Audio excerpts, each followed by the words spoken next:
Welcome to the Forest of Thought with me, Ingrid Reeser.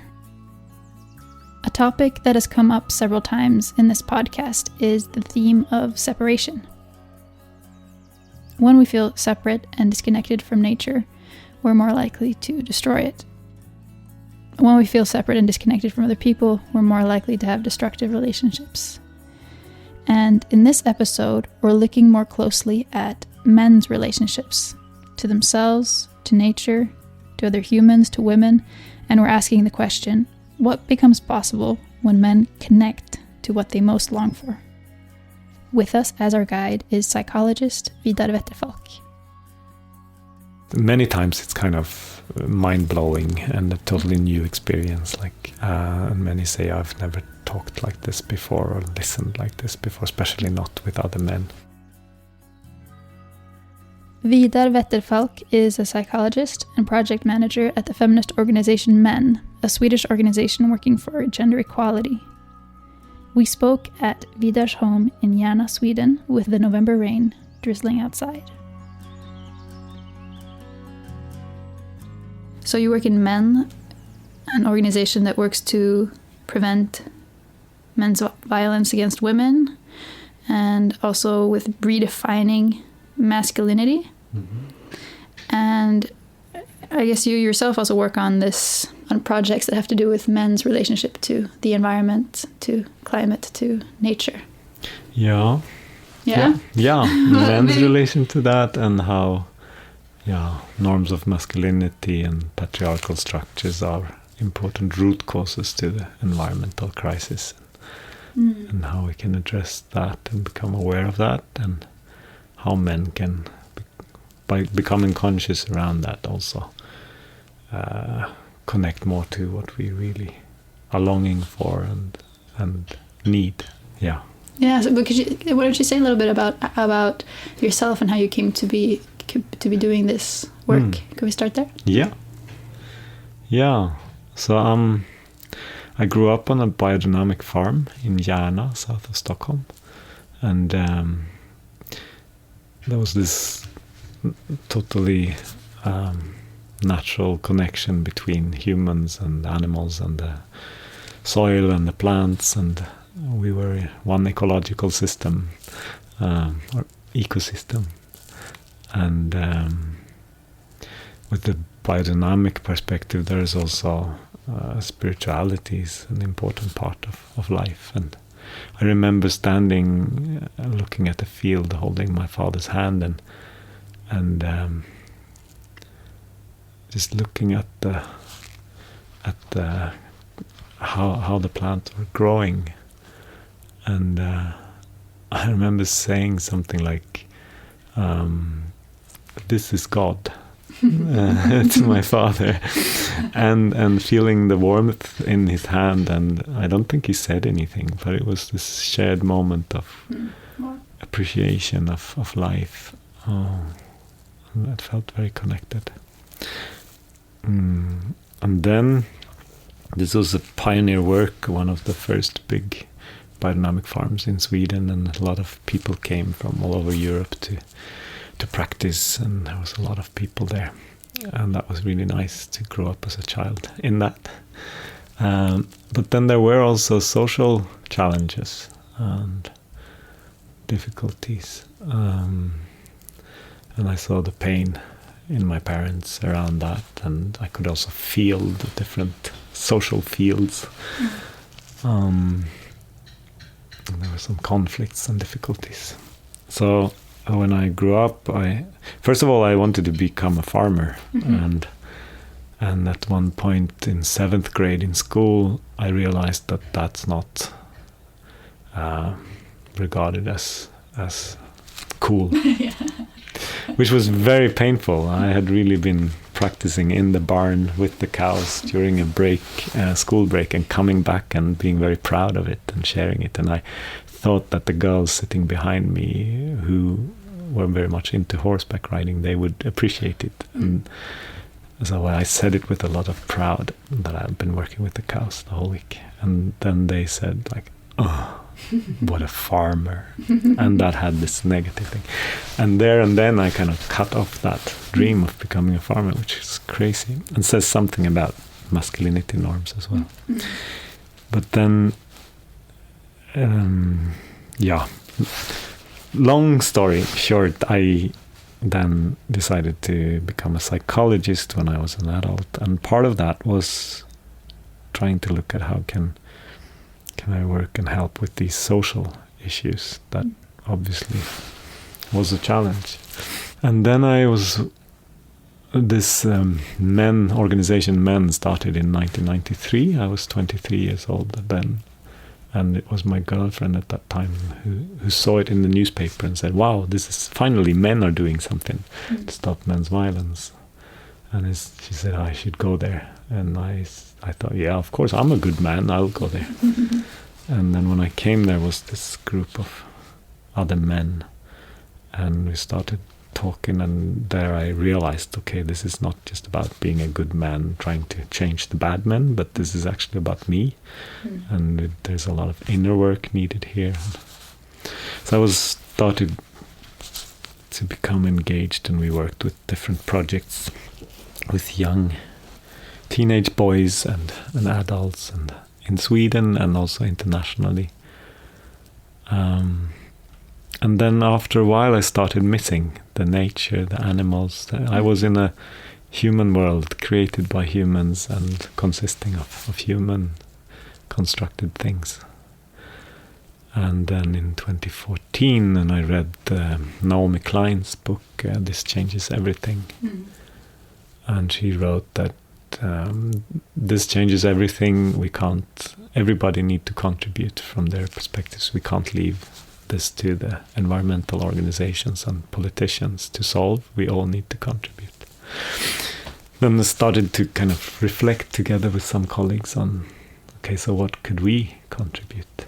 It took a while, and then we kind of realized maybe we who know something about how to engage boys and men for gender equality and for caring for human relationships and for children as fathers and all of that, maybe we can contribute in engaging men to care also for the environment and the climate. And maybe the masculinity norms are actually at the core here also, just like with the men's violence against women. And then, it didn't take long until we realized, of course, we're not the first one thinking about this, but the ecofeminists have been thinking about that for a long time. But what we could contribute with, which I didn't find anywhere else, was the ecofeminists have the analysis of men and masculinity norms and patriarchy as root causes to both men's violence against women and the violence against nature. And women are victims, and children and marginalized groups are victims, and they are also the ones who are really working to try to stop it. But men, as part of the solution, are missing. So maybe we can contribute in some way to engage men to become part of the solution.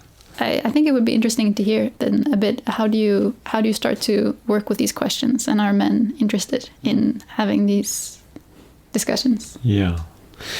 Actual practical work with men started connected to the Me Too movement. Because during Me Too, a lot of men woke up to men's sexualized violence against women and the magnitude of it, and kind of realized, wow, this is huge. I want to do something. And then they came to our organization and wanted to do something, and our response was that's great. Let's start with self-reflection, just like it was for me when I first came in there. Okay, yes, this is not just about stopping the bad guys. I need to look at this myself first.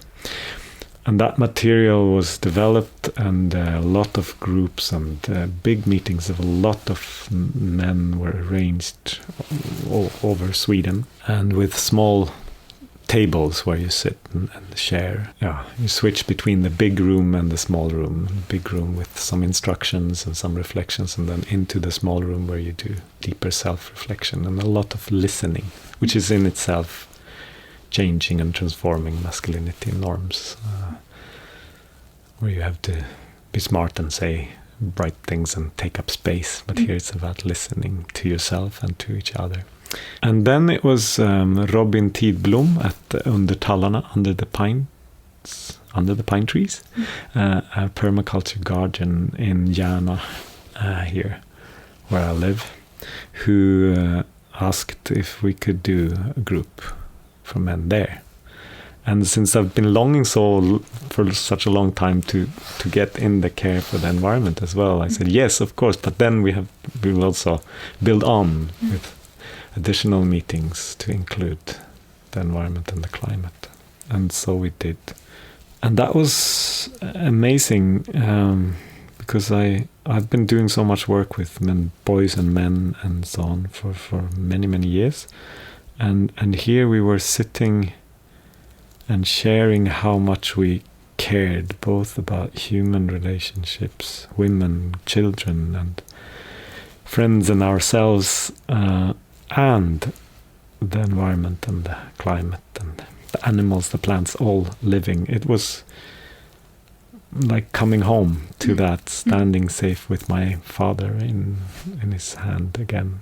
And I realized this was kind of the first time I felt fully safe in a group of men. And that's also very much connected to the kind of structures and rules we use for the format of the groups, but also with the themes that we were kind of going deep into.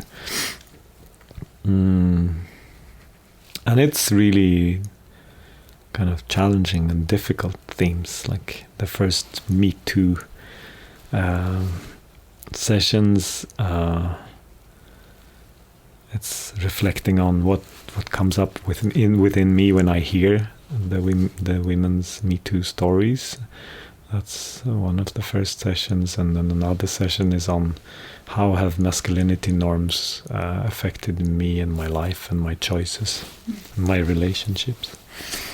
And then the third meeting is focusing on pornography. And that's really tough, and everybody goes like, when you start and introduce that theme. And then at the same time, there's so much longing for a possibility to reflect and think about that theme, because there's such a lack of that.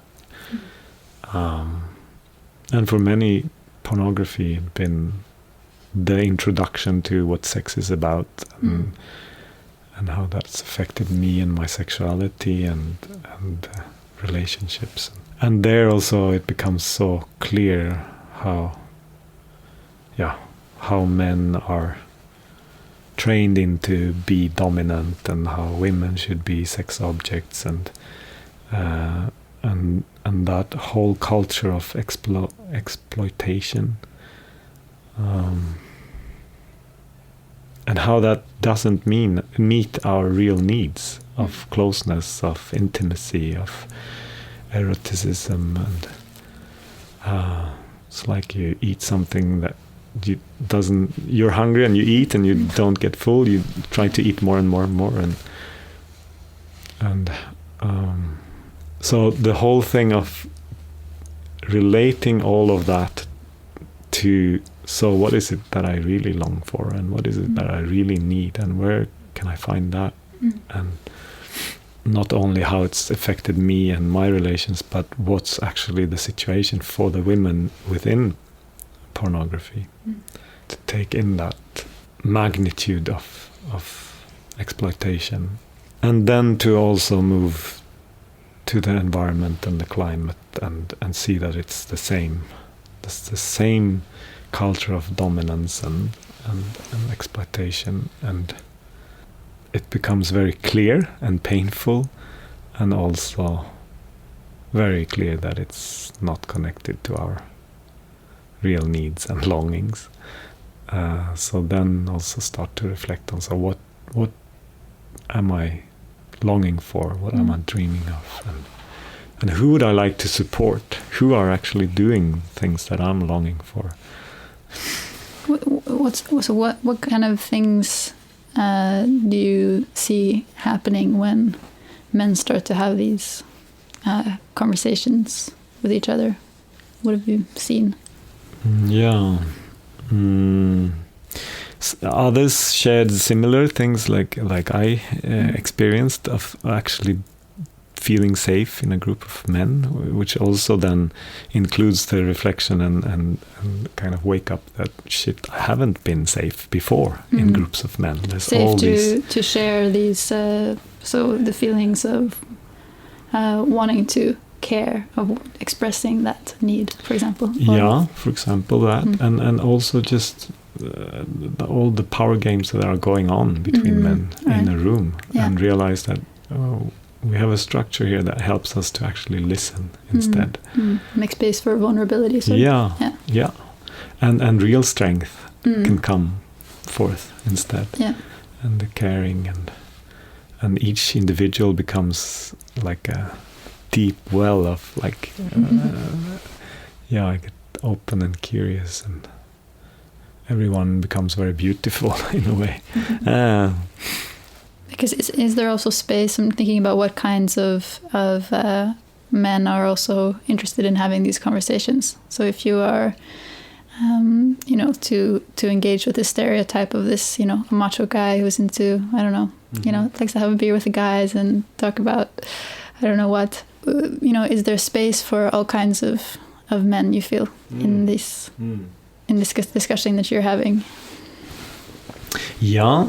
It's definitely space for everyone, and what men are kind of expressing when they join or have experienced a meeting is that many times it's kind of mind-blowing and a totally new experience, like especially the way that we listen and share, and many say, I've never talked like this before or listened like this before, especially not with other men.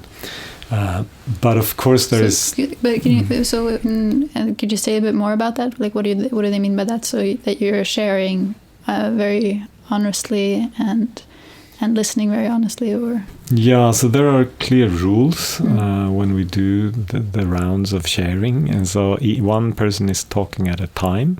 There's a time frame, so we share the time equally, and that's also a help for the listening. If you know that this is ending in 3 minutes, you can really listen attentively. But if the person keep talking, you can't keep listening. And then it's also rules about not commenting what you've heard. So if you've heard others share and then it's your turn, you're not commenting what others have said, but you're sharing from yourself and your own experience. That's also because if I have shared something and then someone else is referring to it, maybe that person is expressing it in a different way than I actually meant. And then I can't listen to him anymore, because then I start thinking about what I actually meant and wanted to say. And then also to take responsibility for your own boundaries. So you're sharing what you feel safe or what you want to share and nothing else. And also, and that's really essential, that you can pass the word. You don't need to share. Because this is not about being a good group member who is delivering. It's about connecting with yourself. And when you connect to yourself and realize, I don't want to share, that is what you should share. And when someone does that, it's a gift to the group, because everybody realizes it's for real. Like, you can actually stay silent. And also the fact that the facilitator of the group is not like an expert telling all the answers, but is there present as well, sharing genuinely. Yeah. And that can also set the tone. So I usually, when I share, it's really like searching for words, and it can be kind of vague in a way, but the clarity is in that the importance is to to look for authenticity and to be genuine, and that sets a tone that everybody then follows. Okay, so that's, and this is the experience that they then sometimes experience as mind-blowing, because it's different quality to the type of interactions that they're used to having with other men, especially. Okay. Yeah. And then, of course, if we invite to these kind of meetings, men come who are in one way or another interested, or maybe they are pushed by their partner or someone else, and but they agree to go there anyway. So if you want to reach the men who are not interested at all and not agree to go, that's I mean, I've met military men in different countries in East Europe they were ordered to come, and they did not want to be there, and I didn't understand why they were there, and they saw me as everything else but a real man and all of that. But then in the room, when again, I can't tell them then this is you have to be more gender equal and you should change this and this to be a blah blah blah. I share my own story, my own reflections, and then they start to listen, and then they are very hesitant in the beginning and arms crossed and leaning back, and then after a while they start to lean forward, and then after a while one hand is raised and can I share, and so I have very good experiences of men who come like it's obligatory to get there, to be there, even if they don't want. Because when they are there, that's when they realize, wow, there's something here. It's about me. And then they come voluntarily next time.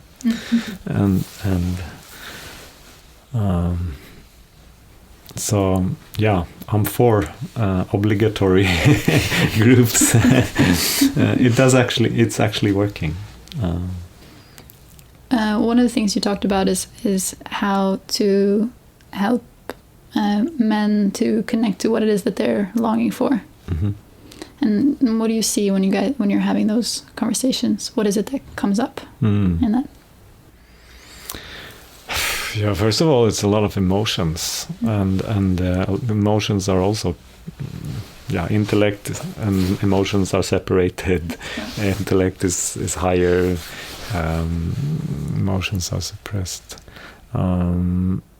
So getting in touch what we are really longing for is also to connect. Then one does connect with the emotions and you feel things, and that's partly painful, and therefore it's also important to. We're very inspired by Joanna Macy and the work that reconnects, and the spiral that she's using, where she has 4 phases, where the first phase is to kind of connect with what do I love and appreciate in life. So that's positive emotions, but it's emotions and connecting. And then as a next step, going to honoring your pain, and when you think of all the violence that's going on, when you think of the crisis in the climate and the environment, and what are you most worried about, and what do you feel? And then to also frame that exercise like when you feel pain, it's because you care, so that you get that positive angle to what pain actually is, and trying to avoid the painful emotions is a way to stay not connected or stay separated. And the next phase is to look at, so what am I longing for, and what world is it I want to contribute to, and in my close relationships and in the society and in the world. And then the next one is, so what's my next step? What can I do today and tomorrow, and who can I ask for help, and who can I help, who can I do this together with, not be the one hero man thing trying to save the world. It's also not relational. Can be dominance as well. And the things that comes up is with one person who realized I'm really missing the contact with the nature. And he found a small place of nature in a little creek that was running in between all the concrete and stuff where he worked. And he went there every day. And after a while, some colleagues kind of that becomes something that inspires others as well. And how do you feel that? Because I feel like sometimes it's not just men who are keeping in place the norms for men, right? It's also society, and it's also women who have expectations that they want men to be in a certain way that maybe follow certain norms. How do you talk about that, or how are we thinking about that? Yeah, it was like the girls behind me in the classroom. Yeah, exactly. Who crushed your farmer dream. Yes. Yeah, it's actually really nice to be able to laugh about it, because it's been so painful for so many years. But I have transformed it through these groups. It's been one important part of it, but also other things.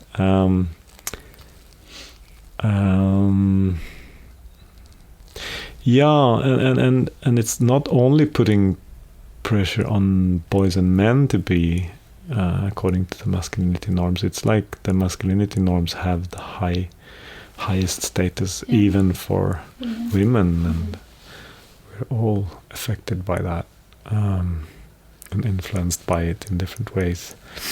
But I hear that from women. Saying like, well, I'm also part of this, and I also want to transform and change this, which is nice, because I don't think it's the task for men to go to women and tell them to change their masculinity norms.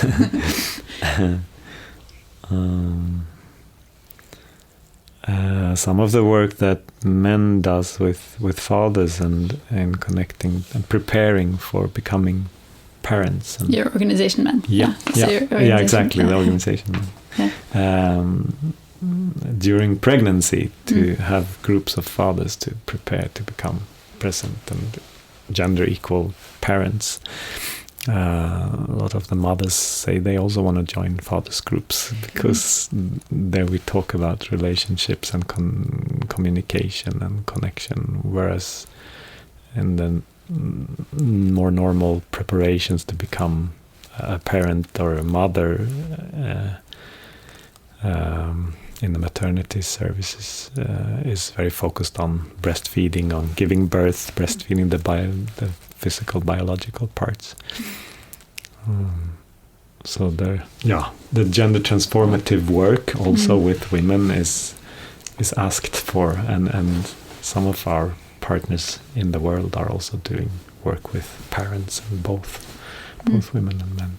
Yeah, because I think that's one thing that I have reflected on when it comes to sort of, for example, the framing of these problems. So, for example, that men in general seem to have less environmentally, quote unquote, environmentally friendly behaviors, and have sort of more emissions, more resource use, and etc.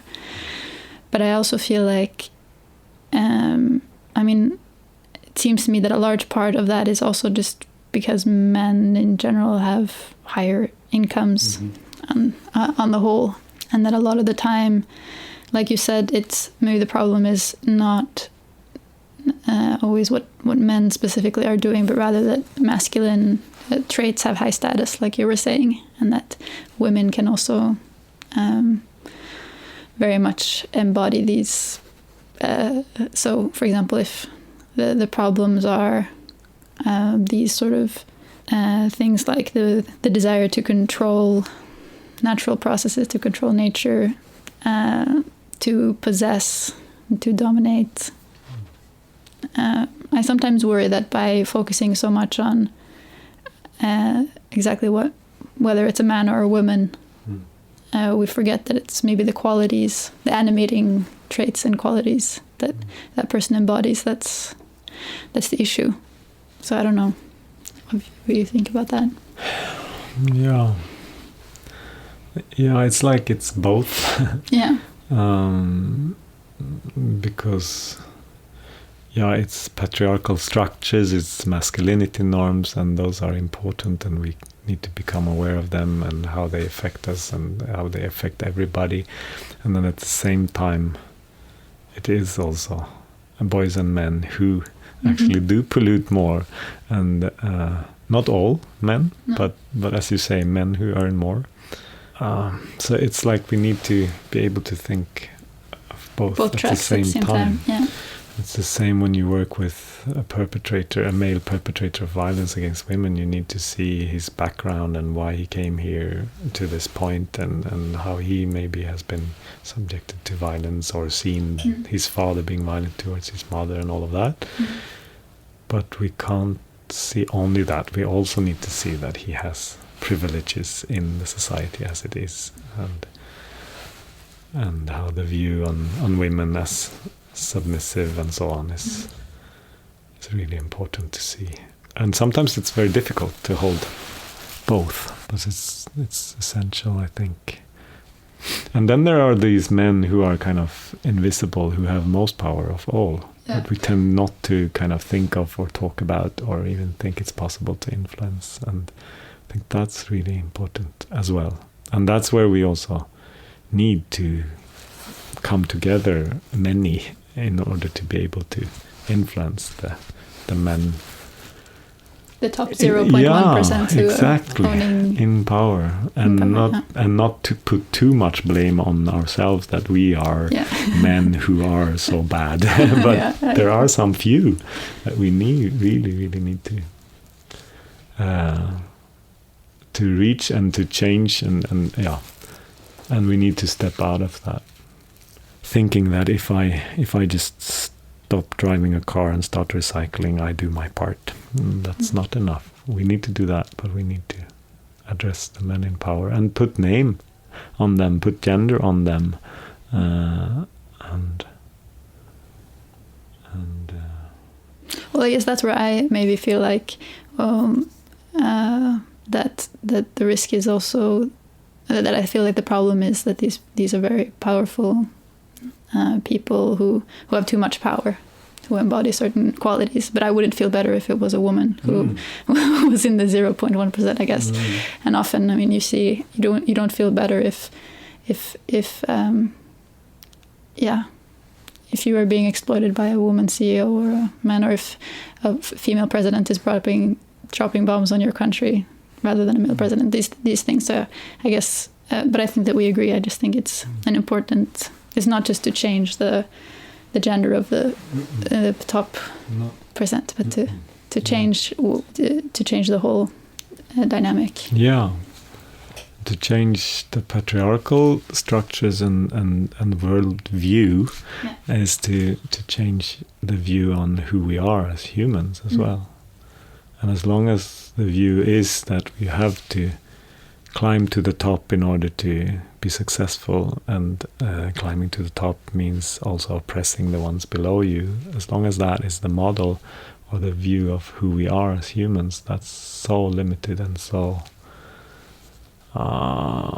killing us, basically. So we need to get out of that patriarchal system into the ecosystem that we are part of. So I mean, I think that it's sort of easy words to say, right? That we want to go from a culture of control to a culture of care, and want to change the masculinity norms. But how do we? What do you feel is the entry point into that? How do we start to actually do that kind of work?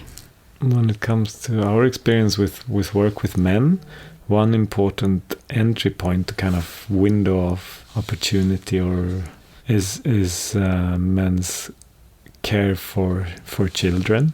When you get a little child, you start to care also more about their future and the environment and the climate and so on. And it seems like it's not really possible to motivate men for change by telling them that it's good or telling us that it's good for us men.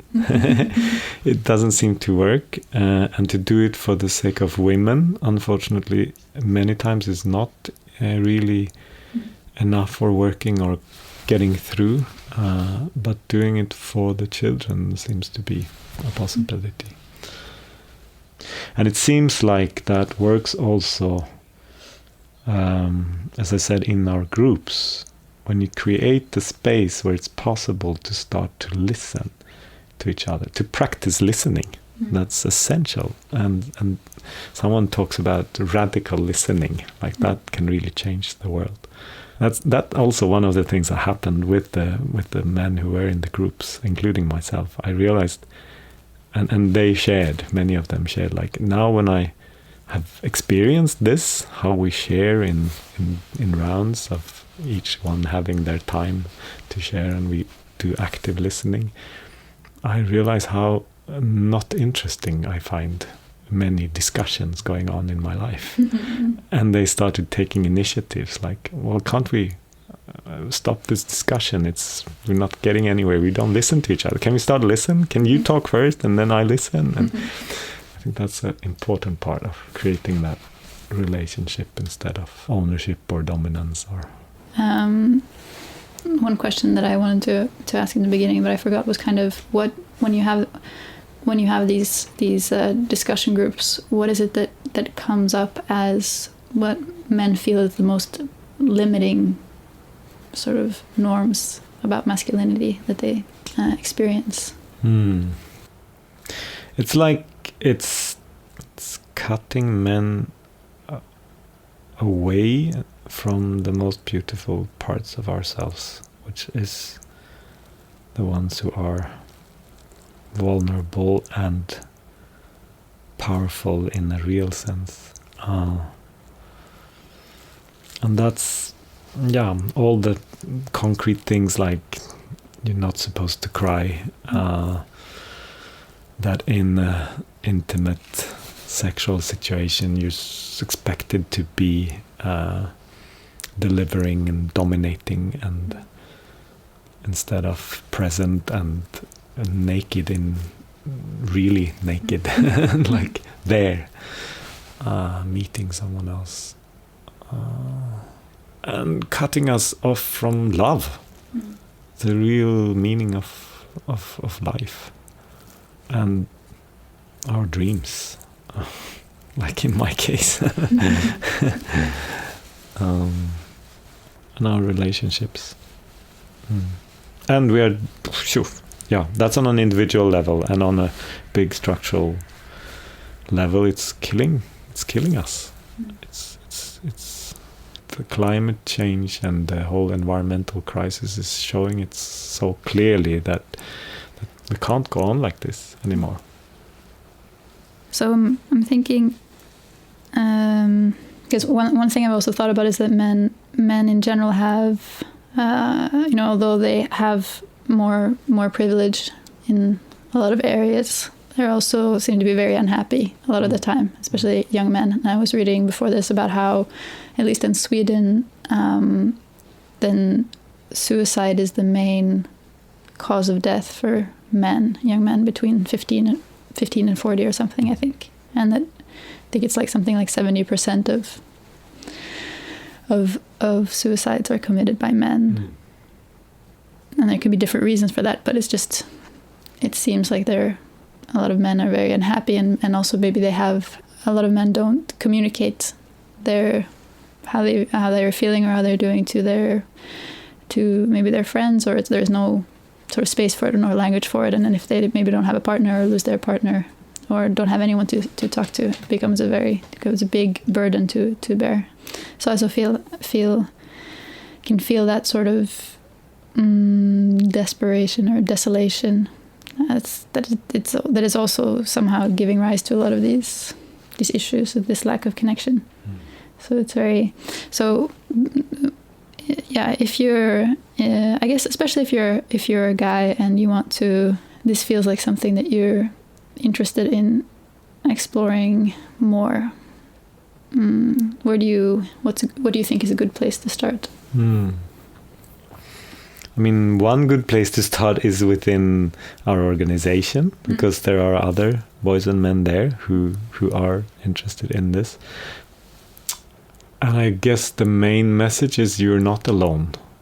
And I've seen that throughout the world where I've been. There is a big longing for spaces where it's possible to start to share things that I think I can't share with anyone, or that I shouldn't share, or that I'm not even aware of that I'm carrying.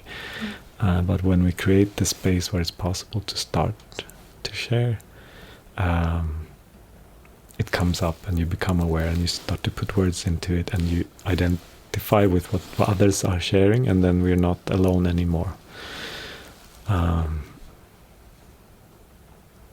it's crazy how lonely a lot of boys and men are throughout the world.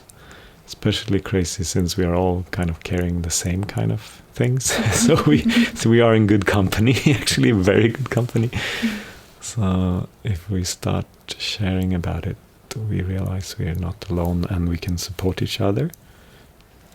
Yeah, and we need to get out of and beyond this idea of that I'm strong because I manage myself, or I'm strong because I don't feel, or I'm not crying. And it's so much stronger and braver to tell it like it is, or to ask for help, or to cry when I'm sad. And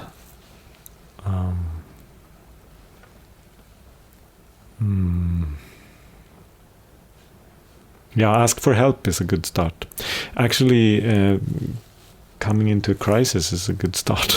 It's painful, but it's a good start. That was important for me. I came into a real crisis, and at that time, one of the things I had learned was ask for help. I heard other men say that they had asked for help and that it was actually helping. And so I had that with me, and that was, that saved me. Yeah. We're not isolated, we're not separated, we are in relationship all the time, and we need to honor that and be as codependent as we are. Is there anything you'd like to say? Anything else you'd like to add? Any wise words?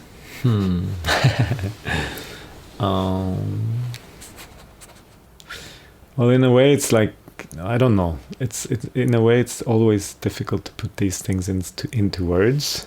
So everything I've said is very true, and at the same time, it's not true. What is true is something much bigger that I can't even imagine, and that maybe also is nice to think of when we talk about leaving the ego-logical, patriarchal kind of system and moving into a more ecological, gender equal, just society. That some say that it's like, well, then we have to stop technology and we're moving back to Stone Age and living in caves and so on.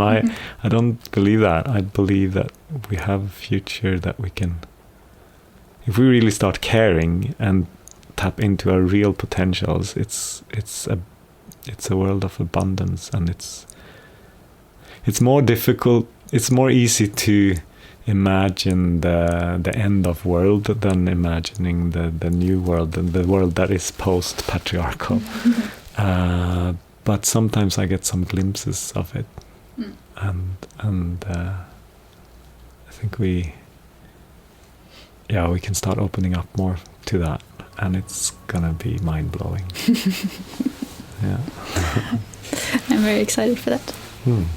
Thank you so much for taking time, Vidar. Thank you. Thanks.